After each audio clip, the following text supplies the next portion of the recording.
At the start of the 1920s, Chaplin made the last of his short comedies before embarking definitively on full-length features. In his autobiography, Chaplin recalled that making Sunnyside was like pulling teeth. From time to time, like any artist, Chaplin experienced creative blocks, but this was one of the worst in his career. No doubt one cause was his private life. Late in November 1918, he'd married in haste a 17-year-old actress, Mildred Harris, and immediately regretted it as he found that poor little Mildred was woefully unequal to the job of being wife to a genius.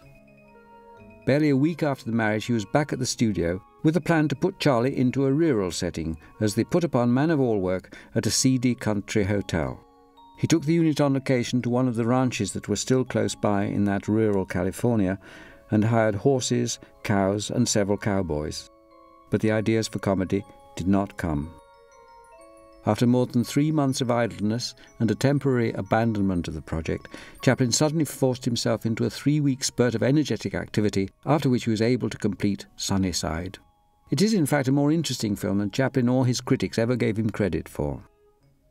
The spectacle of Charlie in a rural setting is novel and provides some unexpected gags. Some scenes too have a rather piquant edge of cruelty. One scene is particularly remembered. Charlie, knocked unconscious, dreams that he dances with 4 wood nymphs. This virtuoso performance is clearly a tribute to the ballet L'après-midi d'un faune, created and performed by the great Russian dancer Vaslav Nijinsky. Nijinsky had visited Chaplin's studio, and the two men clearly had a great mutual admiration. Chaplin was understandably flattered when the Russian dancer and his colleagues complimented him on his own dancing skills.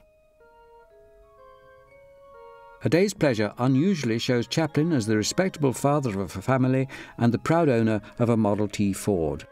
This is another film whose light touch conceals the difficulties of its making. Chaplin started out with the simple idea of the story of the hazards of a family excursion, but at first the shooting went slowly. His marital troubles continued to distract him. They reached a crisis when his wife gave birth to a severely handicapped baby, which died at only 3 days old. Paradoxically, though, Chaplin seemed suddenly inspired. A Day's Pleasure, still known by its working title of Charlie's Picnic, was abandoned and work began feverishly on what was to become his masterpiece, The Kid. Finally, it was the impatience of the distribution company, desperate for a new Chaplin film, which forced him to finish shooting A Day's Pleasure in little more than a week. He rented a pleasure boat, which is the kind of prop that always inspired him, and it was probably the speed at which the film was finally finished that gives it its freshness today. For the very sharp-sighted, there's a glimpse of Jackie Coogan, Chaplin's co-star in The Kid, as one of Charlie's children on the boat. Chaplin was experimenting with new roles for his tramp character. In The Idle Class, he actually plays 2 roles, the tramp and a rich young alcoholic husband. Between them, they represent the idle rich and the idle poor. Everyone in the film is obsessed with America's dominating passion of the time, the game of golf. The action is set in a hotel in Miami, where confusions ensue when the beautiful Edna repeatedly mistakes the surprised but willing tramp for her absent-minded and neglectful alcoholic husband. Payday was Chaplin's last 2-reeler and again casts him in an unfamiliar role as a working man and henpecked husband. It proved one of his most trouble-free productions, and shooting was completed in barely a month. Like his earlier 2-reelers, it is divided into distinct acts. In the first part, he is seen as a workman on a building site, having trouble with bricks, with the tools of his trade, and with an elevator which at least has a convenient habit of delivering other people's food to him. The scene was actually shot on location on a new building in construction close to the studio.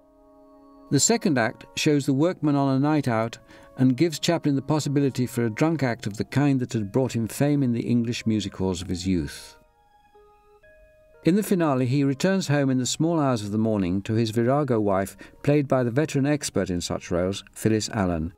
The film is particularly notable for the expertly shot night scenes. Payday is a pleasant recollection of Chaplin's carefree early days of slapstick shorts, on the eve of his most prestigious years.